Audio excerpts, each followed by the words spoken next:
ഇടിയുടെ സമയത്ത് മുത്തശ്ശിയുടെ കയ്യിൽ അയ്യപ്പ വിഗ്രഹം ഉണ്ടായിരുന്നോ? അയ്യോ ഇല്ല മക്കളെ, അത് എന്റെ കയ്യിൽ നിന്ന് പുറത്തോട്ട് തെറിച്ചു പോയി. അതെനിക്ക് ഓർമ്മയുണ്ട്. പക്ഷേ അങ്ങനെ തെറിച്ചുപോയ അയ്യപ്പ വിഗ്രഹം പിന്നെ എങ്ങനെയാ എത്തേണ്ടടുത്ത് എത്തിയത്?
ഞാൻ കണ്ണമ്മോന് കൊടുത്ത ഭഗവാനാ പിന്നീട് മഹാലക്ഷ്മിയുടെ കയ്യിലെത്തിയത്.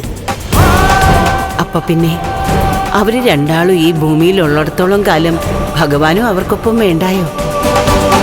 അത് അജ്ഞരായ ചിലർക്ക് അറിയില്ല. പിന്നെ എന്ത് ചെയ്യാൻ പറ്റും? സ്വാമിയേ ശരണമയ്യപ്പ,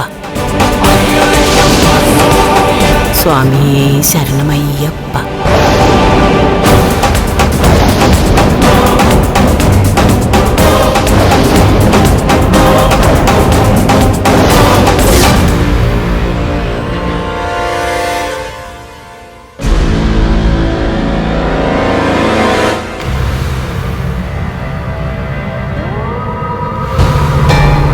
ആ വിഗ്രഹത്തിന് എന്തോ ശക്തിയുണ്ട്.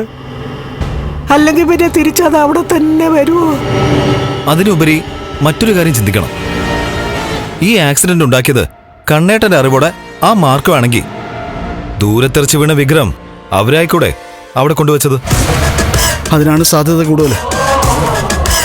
ആ മാർക്കോ എന്ന് പറയുന്നവൻ പോലീസുകാരെക്കാളും പ്രശ്നക്കാരനാ. അവനെ ഒരുപാട് പയ്യന്മാരുമായിട്ട് ബന്ധമുള്ളതാണ്. അവരൊക്കെ സദാ നമ്മളെ നിരീക്ഷിച്ചുകൊണ്ടിരിക്കുകയാണെന്ന് എനിക്ക് തോന്നുന്നത്. അങ്ങനെയാണെങ്കിൽ മോളെ, നമ്മളെന്നാ വൈദ്യന്റെ അടുത്ത് പോയതും അവരറിഞ്ഞു കാണും. പായസത്തിലും മരുന്ന് കലക്കിയത് അറിഞ്ഞോണ്ടായിരിക്കും അവരാ പായസം മാറ്റിയത്. അതിനിടയ്ക്ക് ഒരു കള്ള സ്വാമിയെ കൊണ്ടുവന്ന് അവരൊരു നാടകം കളിക്കുകയും ചെയ്തു. മണ്ഡലകാലമായിട്ട് അയ്യപ്പസ്വാമിയെ കളയാനായിട്ട് കൊണ്ടുപോണ്ടായിരുന്നു. കളയാനല്ലല്ലോ നമ്മൾ കൊണ്ടുപോയത്. ഒരു ഇടിഞ്ഞു പൊളിഞ്ഞ ക്ഷേത്രത്തിൽ കൊണ്ട് വെക്കാനല്ലേ പോയത്. പ്രായച്ചിത്തമായിട്ട് പളനി പോയി തല മുണ്ടനം ചെയ്തിട്ട് നീയും പോയി മാലയിടുണ്ണി. ഇയാള് മാലയിടാനോ? ഒരു ദിവസം പോലും മീനില്ലാതെ ഭക്ഷണം ഇറങ്ങത്തില്ല. എന്ന് വെച്ച് ഞാൻ മലക്കൊക്കെ പോയിട്ടുണ്ട്. പോവും. 1-2 ദിവസം വ്രതം എടുത്ത് പമ്പയിൽ പോയി കെട്ടും കെട്ടിയിട്ട് പോവെന്ന ഉണ്ണിയേട്ടന്റെ അമ്മ പറഞ്ഞത്. ആ അതുകൊണ്ട് തന്നെ എറണം ഇല്ലാത്തത്. ഇപ്പൊ കണ്ടില്ലേ, ഒരു ഗതിയും പരഗതിയും ഇല്ലാതെ നടന്ന ഒരുത്തിയുടെ താഴെ ജോലി ചെയ്യേണ്ടി വന്നത്. സൈറ്റിൽ പോലും കേറാൻ ഇങ്ങേരെ അവര് സമ്മതിക്കുന്നില്ല. നമ്മുടെ ജീവിതം ഇങ്ങനൊരു മുക്കുകൊണ്ടായി പോകുന്നു ഞാൻ ഒരിക്കലും വിചാരിച്ചതല്ല.